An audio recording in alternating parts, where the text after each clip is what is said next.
So what we're going to focus on is the model. We're going to focus on how to get things from where it's been to where we want to go. If you've been a part of the old model, it says it takes years and years and years to accomplish a significant accomplishment in trucking. It takes years and years and years to get from point A to point B. That model has shifted, whether you agree with it or not. So basically what's going to happen is you're either going to have to get on board with things, or you're going to basically get steamrolled right over. This is a community of people that have a passion for truck driving, people that have done it for years upon years upon years. Not that we wanted to exit it, but that we just wanted to have more of a influential presence in the industry. We wanted to have more of a say as to what goes on, what's right. I don't need a dispatcher sitting up in an office who's never lived in a truck for more than 30 minutes telling me that one day a week of home time is what we need. Okay, what we need to do is stick together, create a unified force, and become something bigger than what we have.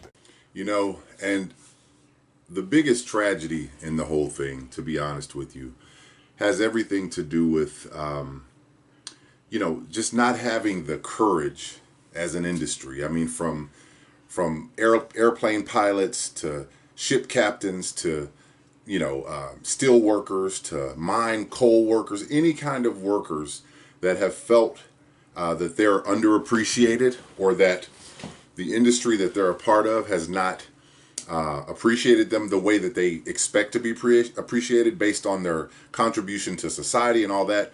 All those other industries have taken a stand.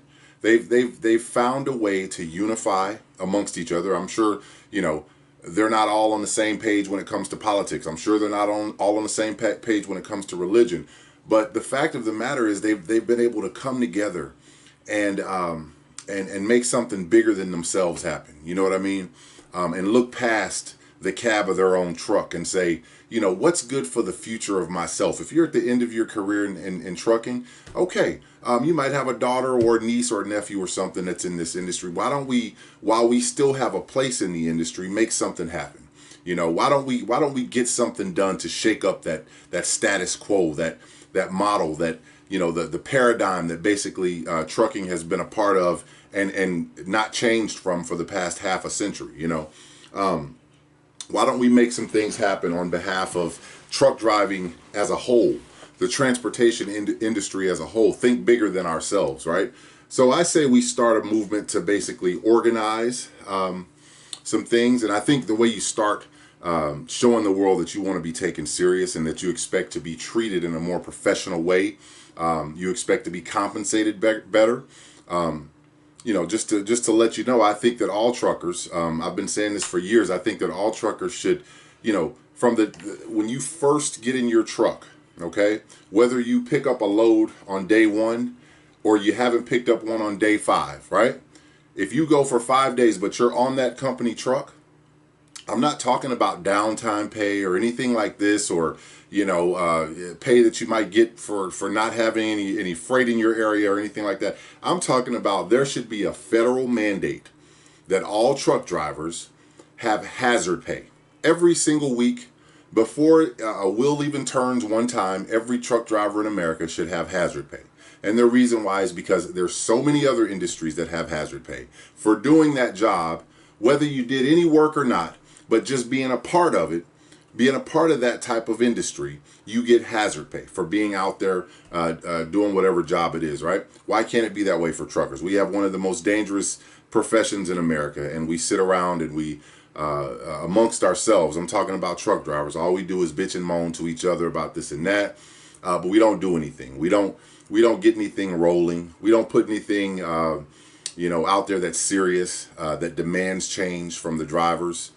We don't do any of that. So, organize. I think the first step in organizing has to be getting the garbage out of our industry. The ones that are out here causing havoc, and putting the headlines in the newspaper that nobody wants to read that has to do with truck driving. We start with them. We get them out.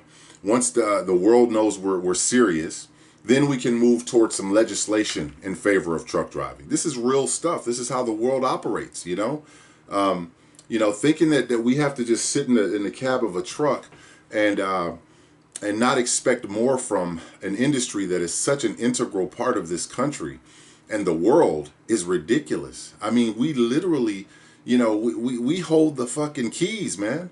I mean, in this industry, we honestly are, we're the shot callers, to be honest with you. We just have no unity.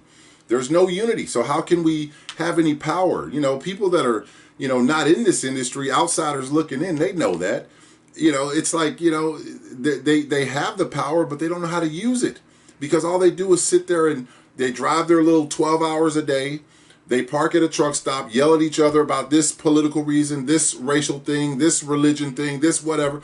They're divided in every single way, so there's absolutely no power amongst them. You know, back in the 80s, when the pilots of America went on strike, back in the, you know, there's different periods of time when you've had different people from different professions that have decided to strike and say, you know, we need you guys to acknowledge us. We need you guys to do something in favor of us that's making our lives a little better, because what we contribute to you, we're not being appreciated. We don't feel appreciated. There's been countless different professions around the world that have engaged in such behavior, and they've gotten results. Truck driving, you know, for the years I was out there, you always hear this thing about trucker strike and all. It's not about striking. It's not about striking. It's about doing your job every day and collectively coming together and putting something together legislatively that we can get signatures. You know, we can mobilize drivers in different states that live here, that live there, to gather signatures so that we can petition certain acts, certain laws that are on the books. If you don't like the fact that the Federal Motor Carrier Safety Administration is now thinking about implementing this speed governing law, then we should petition that. We should get things on the books and let it be known that we're not just a bunch of crybabies out there barking on a CB. We actually care about this, right? And there should be some rules to it. I mean, you know, not all drivers are created equal.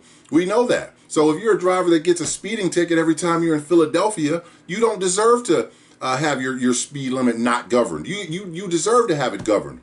But for a guy who's been out there for 30 years and he's been putting his blood, sweat, and tears into that road, and he knows how to maintain his speed when he's going through a city place, you know, any major city of America, you know, this guy doesn't deserve to have to, you know, go. So there's just many things that we could do as truck drivers to make our lives easier, to make the world take us more serious, and to also get the garbage out of this industry. That's one thing. When you got that stigma of all the garbage drivers out here that do this, that do that, they get caught with guns, they get caught with drunk driving, they get caught with, you know, whatever the fuck they're doing out there. When you have these scumbags out there, you got to get rid of them. You know, once we get them out of our industry, now we can come to the table and talk turkey and see what's up, you know.